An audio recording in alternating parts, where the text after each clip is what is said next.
Namaste and welcome to Tridevi Chamundamandir in Denver, Colorado. This is Yamajit, and I want to thank you for joining me this evening for the next installment of our meditative breathwork series.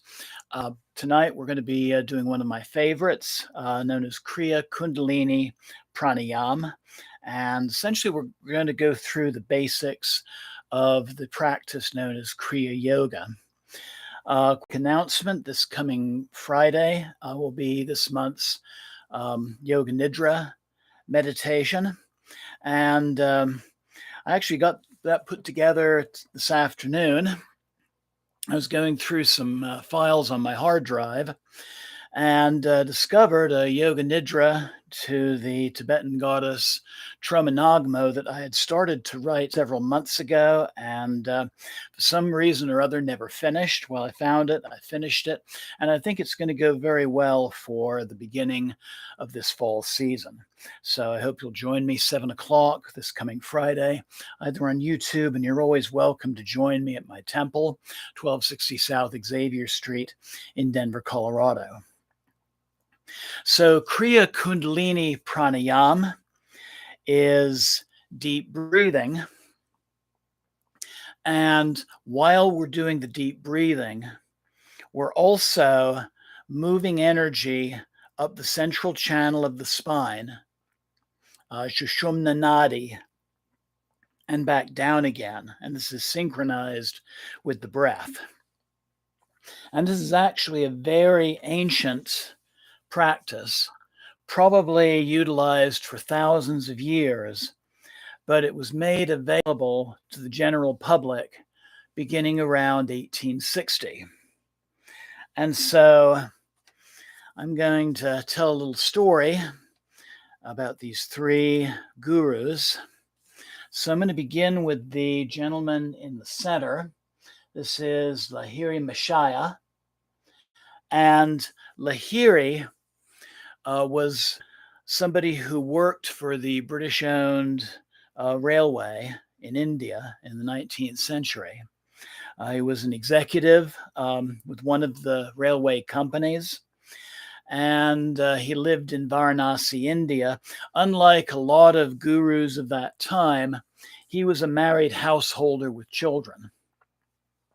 Well, he was transferred to an office in the lower Himalayas. One day he was walking around, he was just taking a little hike in the mountains, and he came upon the person here on the right of your screen. This is one of three photographs that exist of this particular individual. This is Maha Avatar Babaji. Babaji is known to have lived and was teaching in the area of the lower Himalayas from around the 1860s to sometime in the 1920s. But Lahiri stumbled on this guy, and immediately something came over him. All of his previous lives were revealed to him, including a previous life where he had been Babaji's disciple. And Lahiri was ready at that point to just give everything up, live in the mountains, and follow his guru. And Babaji told Lahiri he couldn't do that. Instead, his mission was to go back to Varanasi and begin to teach these techniques to anybody who is interested in learning them. And so Lahiri did just that. He went back to Varanasi and he taught the basics of what we know today as Kriya Yoga to anybody who was willing, who had a desire to learn it. So along with Hindus, he taught Muslims, he taught Sikhs, even white Westerners were among his disciples and students.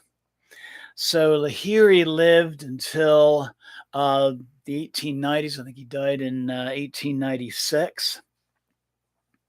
And this brings us to the last of the Kriya gurus. Probably when he died in 1987, he was the last living disciple of Lahiri. And this is the guru known as Ganesh Baba or Swami Ganeshananda. And he had a really fascinating life.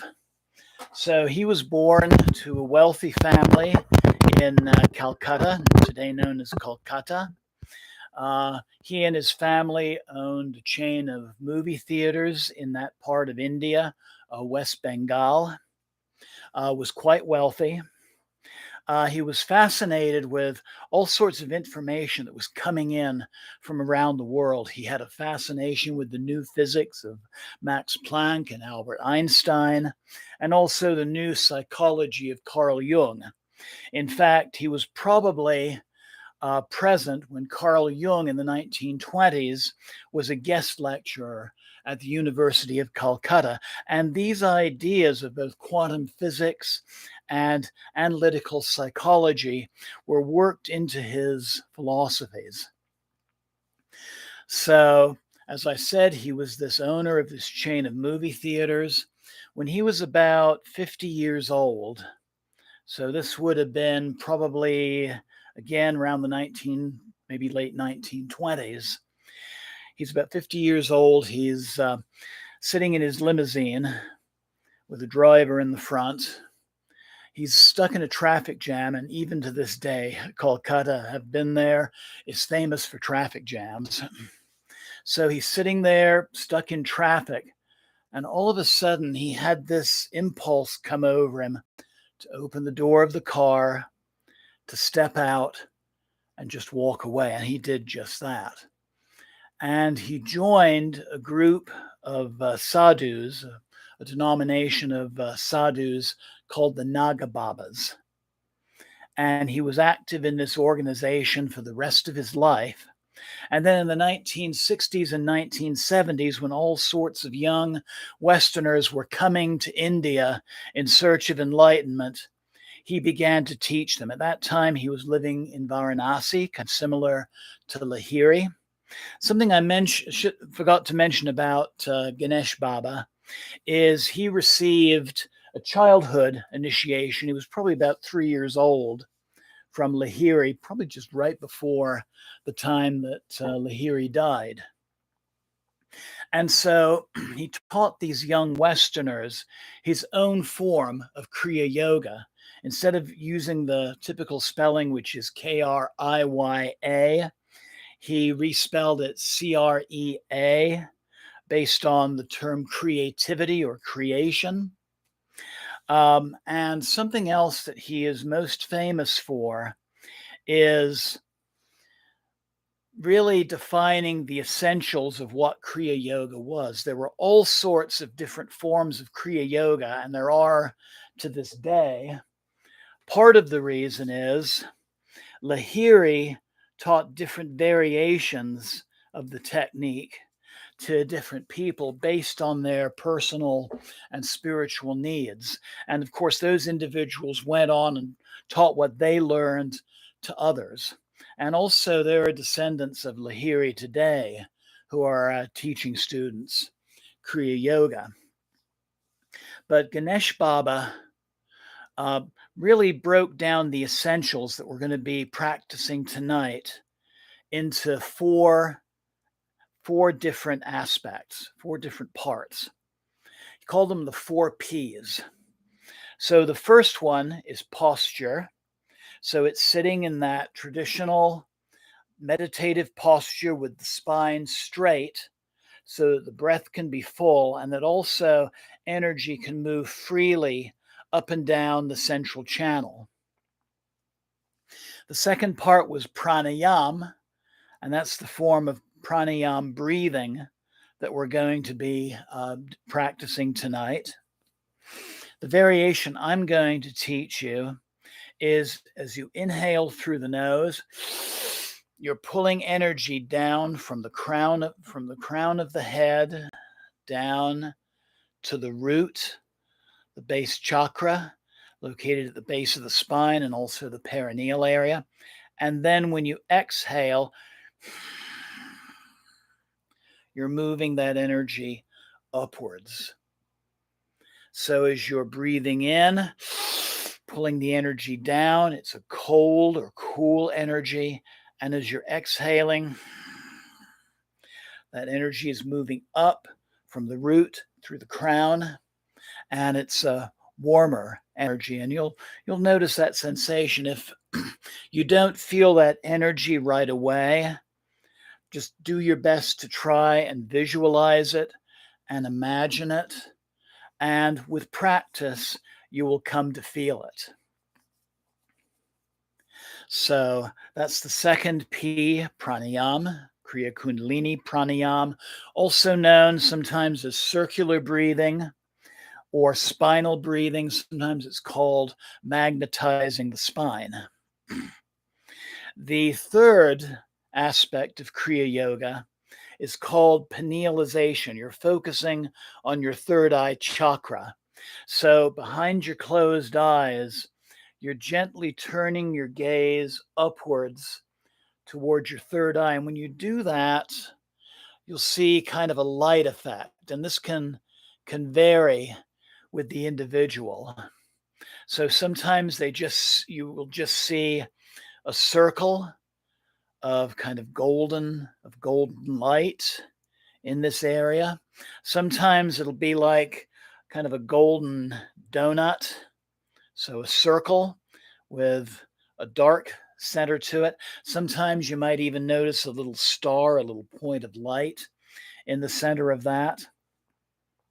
Another way that this might manifest, and this is the one it typically does for me, is seeing a dark bluish inverted triangle in this area, again surrounded by that golden light. There's an ancient tantra called the Yoni Tantra, which is actually a treatise on Kriya Yoga. And the yoni that's being referred to in that, in a more symbolic level, is this light that's being visualized in the third eye. So posture, pranayam, the spinal breathing, pinealization, your focal point in your meditation is your third eye. And then the last one is called pranavmentation. And that is we are adding mantra to that. And it's going to be a silent mantra. So as we inhale and we bring the energy down, I'm going to invite you to silently chant the syllable Om, which we did last week. And then as you exhale and bring the energy up, you're also going to silently repeat the mantra Om. So you're inhaling Om and exhaling Om. And something I'll say about the mantra is most traditionally it is Om, but it doesn't necessarily have to be. So for example, our friend Ganesh Baba, he did variations of this mantra based on the spiritual path of the individual he was teaching. So for somebody in Hinduism or Buddhism, it was Om. For someone who was Sikh, it was Sat Nam, inhaling Sat, exhaling Nam. You could also use the Gurumukhi, that is the Punjabi variant of Om, which is Ong with a NG at the end. For a Christian, he advised them to intone the mantra Amen. And if they were Muslim, Amin, which is the Muslim variant of Amen. So this is something you can also experiment with other mantras. And I'm going to share with you a mantra that I use personally with this technique. It's something that came to me in meditation, doing this practice in a small temple in the village in Nepal, where I taught during the summer of 2010. So let's go ahead and get some practice in this. And I'm going to talk you through the individual steps. So first, I just invite you to find a comfortable seated position. You can be sitting on the floor like I am with a cushion. You could also be seated in a straight back chair. If you're doing that, make sure both your feet are planted firmly on the floor. Let the spine be straight. Just imagine your vertebra, each vertebra stacked one on top of the other.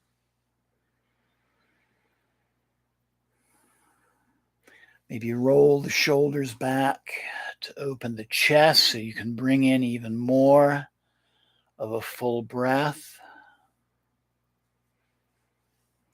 And I invite you to close your eyes and let's just start by breathing deeply. Just doing some long, slow, deep yogic breath.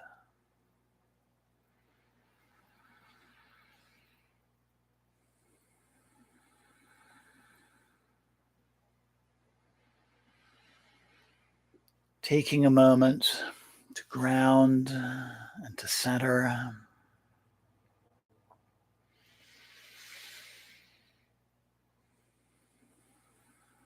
Just preparing for what we're about to do.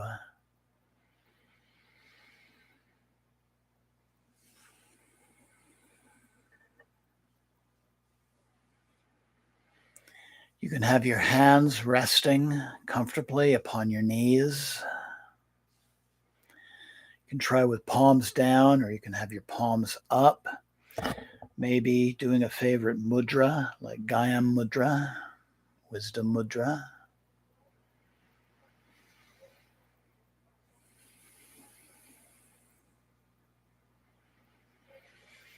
I very often do a version of equanimity pose where I have my left hand center of my lap, the right hand also palm up above it. That's just a very comfortable mudra for myself.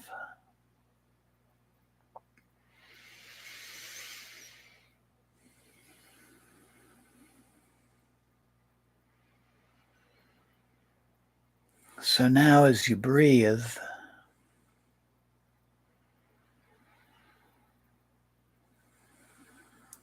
let your eyes be closed. We've now assumed the first of the 4 P's, which is posture.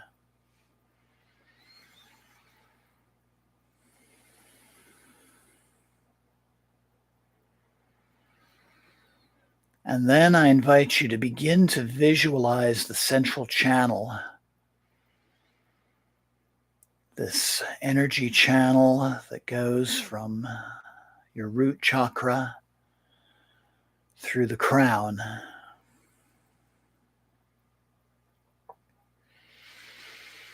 Visualize it as a thin, silvery cord stretching the length of your spine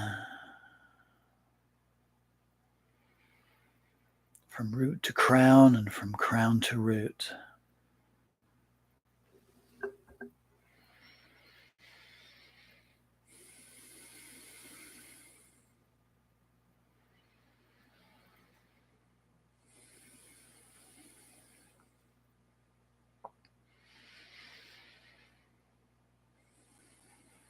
And then as you're comfortable, with the next inhalation, I invite you to envision and to feel a cool current of energy coming down from the top of your head, down to the root, through this cord, through this hollow tube. And then with the next exhalation, feel that warm energy coming from the base of the spine through the crown of the head. Inhaling down, Exhaling up, inhaling down, exhaling up. My Kriya Guru, Mira Pandey of Varanasi,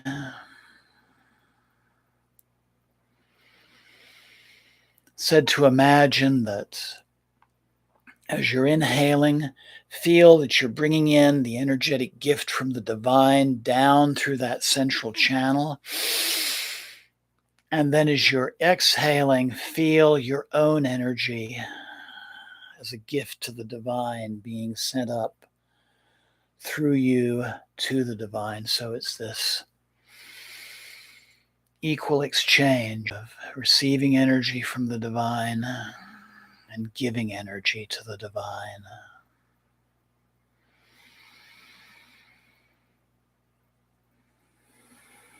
Inhaling down, exhaling up.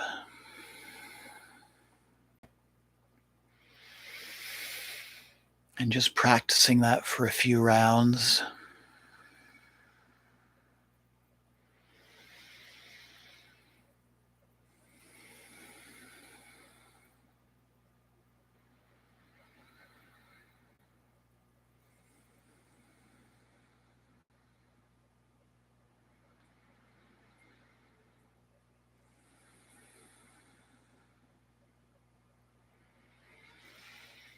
So we're in posture and pranayama.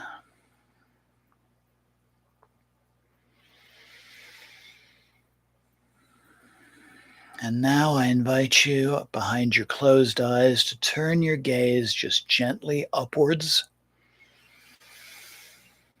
towards your third eye. Just a gentle upward turning, trying not to strain the muscles of the eyes.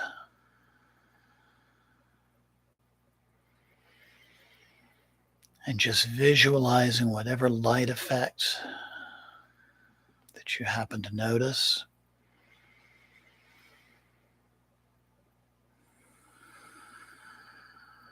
Don't worry if what you're experiencing is right or wrong. Whatever you notice is right for you at this moment.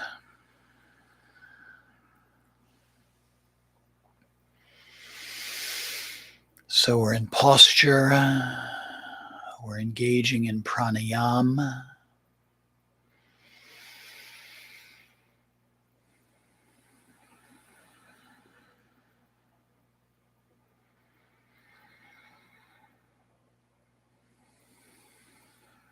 We're doing penalization, focusing on our third eye with that upward gaze. Just watching the light.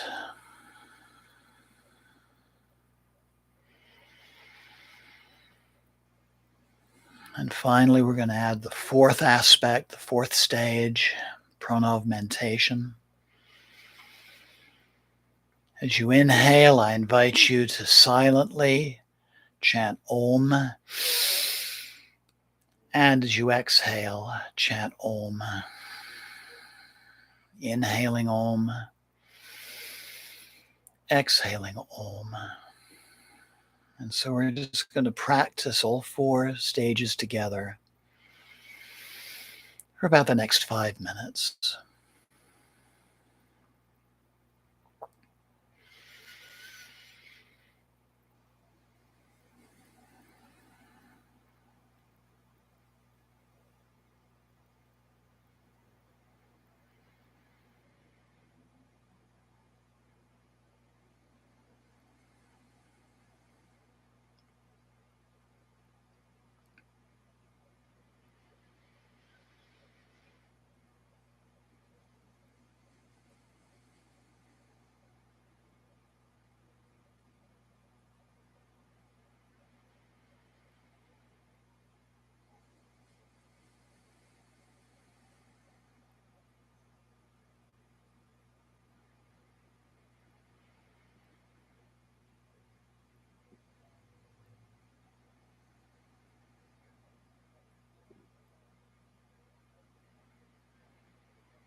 Notice the breath slowing,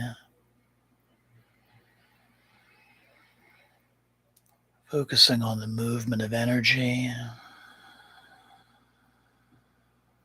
the light in the third eye,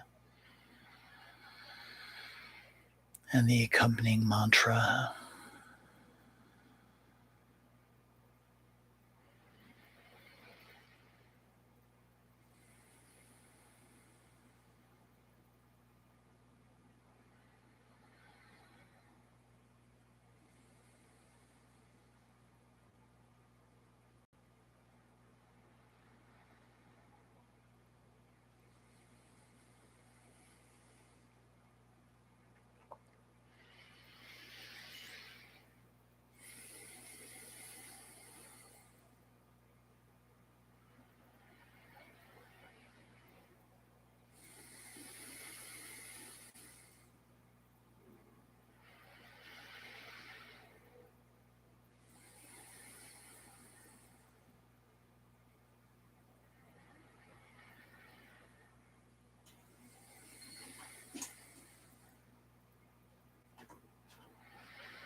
And then I invite you to take a deep and clearing breath. Just let go of the meditation. Keeping your eyes closed, let your breath return to normal.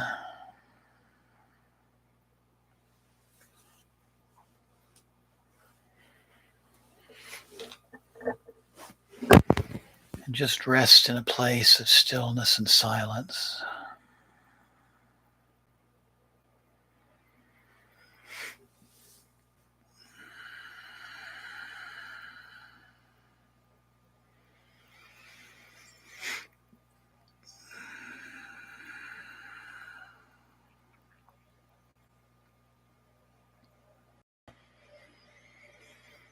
Just feel the effects of the practice.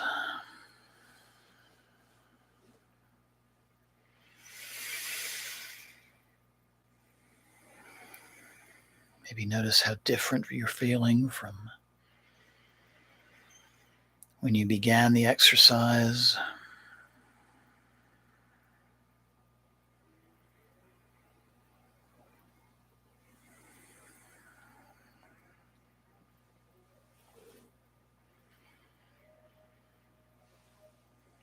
And then bring the palms of your hands together.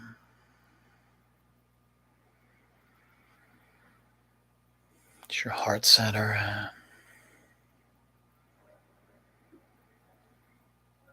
And just very slowly open your eyes. Keep your gaze very relaxed.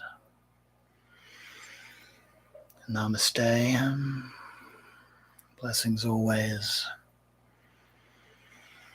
Thank you so very much for joining me tonight.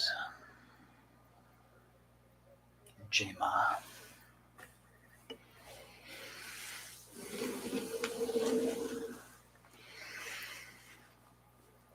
So I hope you enjoyed that. I want to say a little bit about some things that you may have noticed in this exercise. You may have noticed the breath becoming increasingly slower as time progressed. And one of the things that this technique does is it increases the level of oxygen in your blood.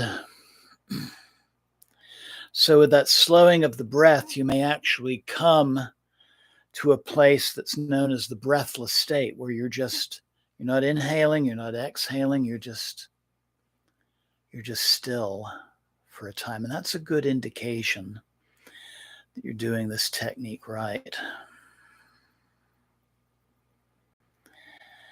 And something else that may happen as you practice this technique for a while is this may happen while you're doing the practice or when you're in the rest stage at the end.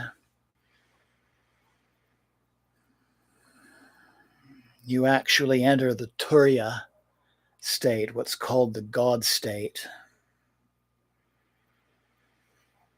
where you're detached from your surroundings and you're just united with everything. And that's really the goal of this practice. The posture, the breathing, the visualizations, the mantra are really just the steps to get you there. And it's in that Turiya state where a lot of natural healing can take place. And so that's really the goal of this practice, is to really be in that still, silent place for a time. You might just be in it for a short time. That's fine. You may be in it for a more extended time. But